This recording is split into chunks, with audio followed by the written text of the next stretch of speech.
Hi, welcome to my channel. And I think I've decided that it might be helpful for you to hear my story from childhood on of what my weight loss journey has been.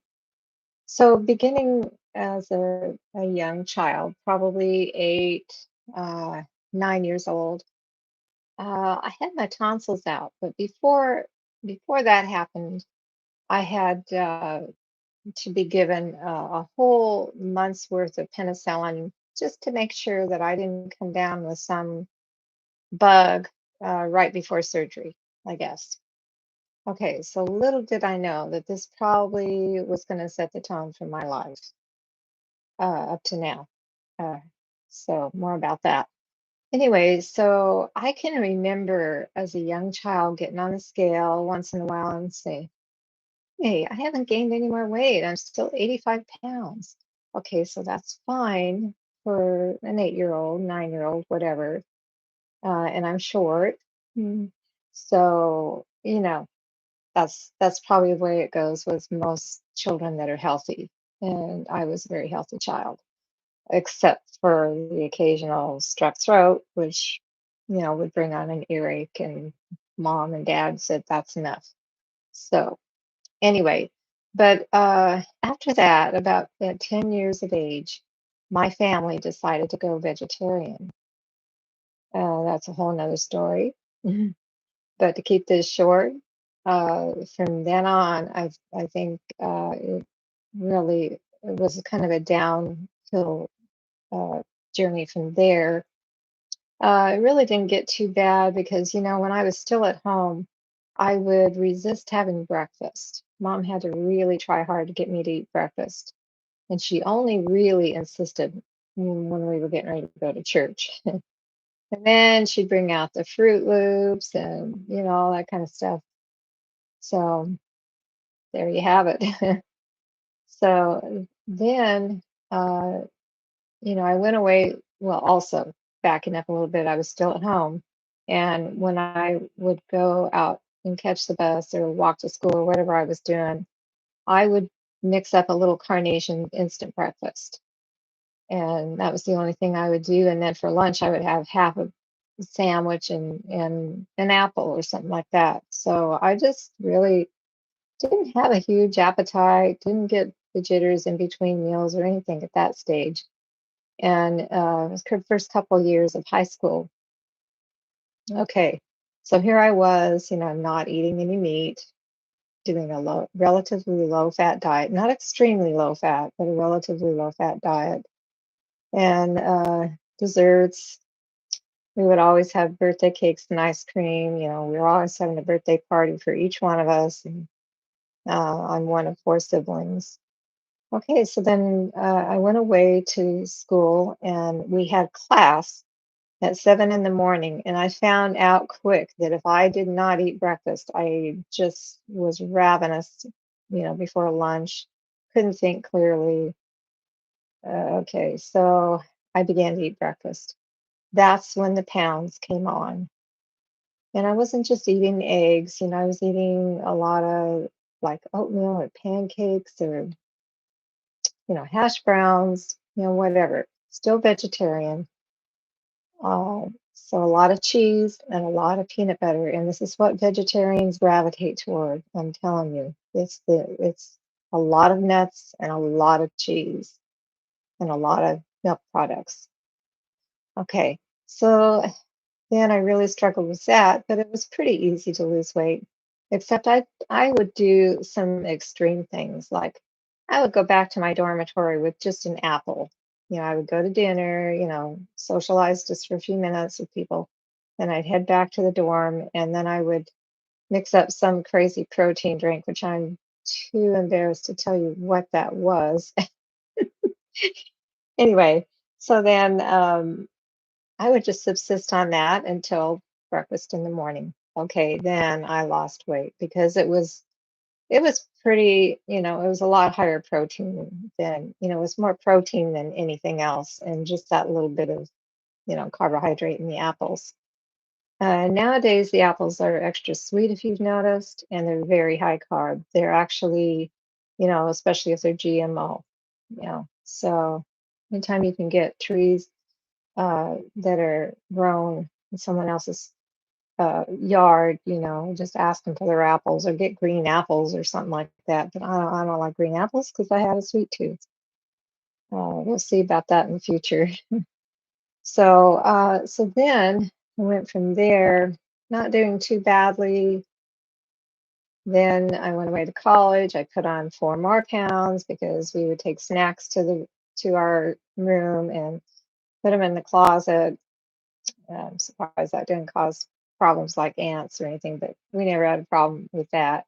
But there'd be peanut butter and crackers and raisins and I forget what all I would do, but I would bring something back from tray line uh, in the cafeteria. Okay, so 4 pounds, it was nothing, really was nothing. And then I went away to another college level uh, place to study. And oh, then I was vegan of all things. So we learned how to make ice cream out of cashews and bananas. That was the best ice cream I've ever had in my life, believe it or not, but I don't know the recipe, couldn't tell you. I'll figure it out someday if I ever want to help out my family members that have turned vegan. Anyway, I'm not going to mention who that is. But so then I really, really started to struggle with weight. And I can't say that I tried any particular diets. Um, we were quite active, and uh, thinking back on that, I just would cut down a little bit. Okay, so I gained another 4 pounds. So another 4 pounds, that isn't too bad from in addition to what I had gained my first year of college. Okay, see, so then after I got out of there, I started to lose weight again because I was at home and I was going to work. I was very active at work. And then I would come home and we would pick raspberries. We had two great big long rows of raspberries. We would pick them and, you know, put them in hallux and then take them to the fruit cannery nearby, helping mom and dad. We were out in the country quite a ways out, so we were growing, you know, things and weeding gardens, and uh, it was very, very nice. So my weight came down to normal. Still a vegetarian diet, but not vegan. Maybe that's what helped was getting off the vegan. But okay, so later then I got married and I began to experiment with more cooking and reverting back to some of the old vegan ways for a while.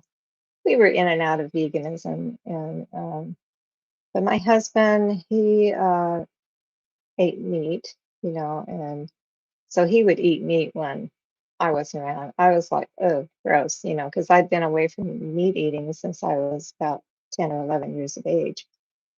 Uh, so we had a big argument about that right off the bat. It was like, even before we were married, why didn't we discuss that? But anyway, we waited to have that argument till after we were married. He accused me of doing it for religious reasons. And I said, no, it's for health reasons. Well, little did I know that I really believed that I was affecting my health big time by being totally vegetarian or especially vegan. Um, so I think my health really suffered during my pregnancies. I was so deficient in vitamin B6 that I had to have B6 injections. I had morning sickness. The first uh, pregnancy, I had morning sickness way into the pregnancy, way far longer than is normal. And it would have put me in the hospital if my doctor had not prescribed injections. So anyway, that's a whole nother story. I'm not going to get into that. Oh my. Uh, but then I started to eat like crazy. Okay. And back in those days, we were told, oh, you're eating for two. So I would have two of everything. Yeah, just free license to just eat whatever you want.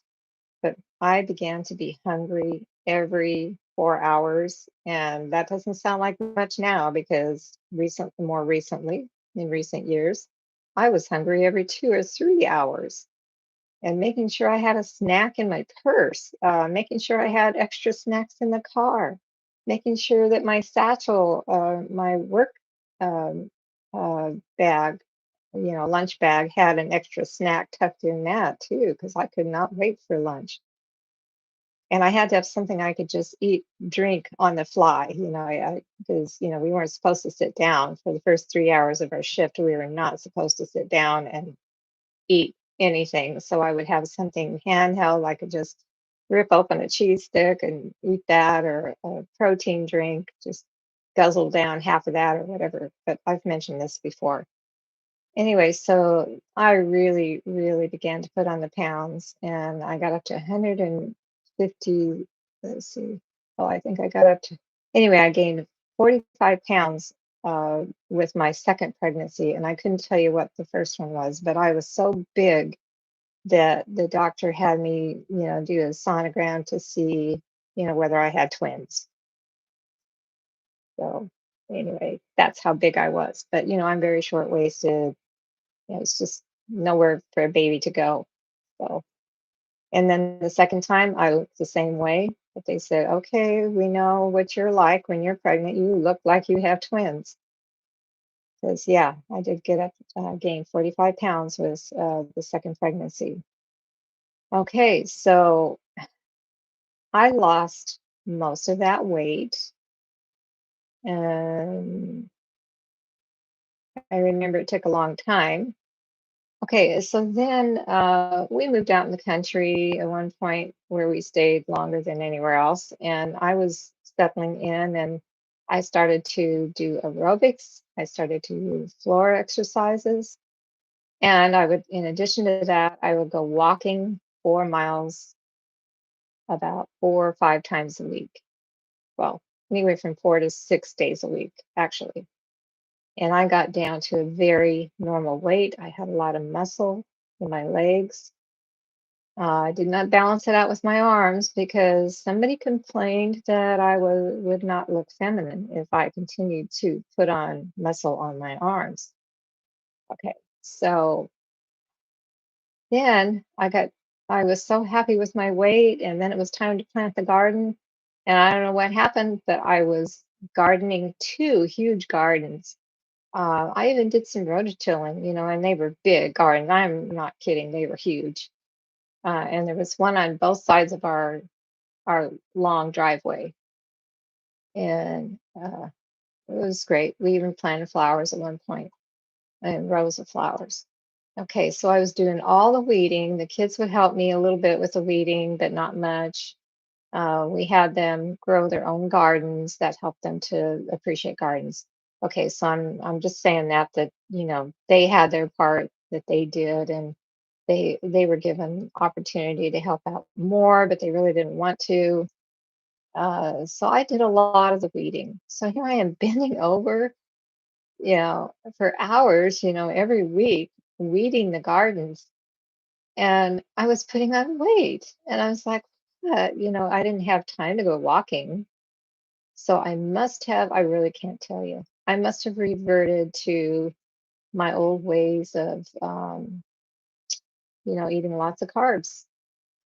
And I was baking for the family and eating, if I baked some cookies, at least four of them would go in my mouth. And I'm not going to say how many more. I might bake a cake, and, not everybody would finish the cake. So I would finish the cake. How's that? Boy, did I enjoy that. But, that comes with a price. Um, and soon became insulin resistant. I had no idea what that meant. I hadn't even heard of that. What I was hearing is that you need to stoke the fire, you need to snack and have smaller meals. And so I stoked the fire. So that did not help. But it took me a long time to realize that that wasn't working. And by that time, too late. Okay, so then, years later, and and before that, I got a job where I was walking about 5 miles a day. So that really helped. And then plus on my days off, I would go walking. And then I got to the point where I was even walking a little bit before work, especially when I moved to a different location where I wasn't walking quite as many miles. So I got I got within 3 pounds of my desired weight. And then I won't say, I just got into a relationship where eating was the thing. Eating was the big deal.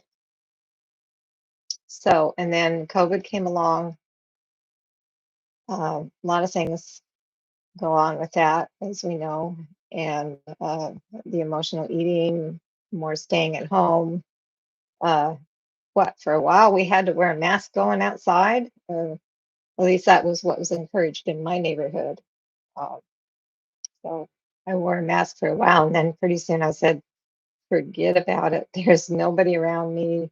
We're keeping our distance. I am not going to wear a mask outside. That's where I draw the line. So anyway, so yeah, I got up to 157 pounds was the last time I weighed for a couple of years. I said I'm not going to weigh myself anymore.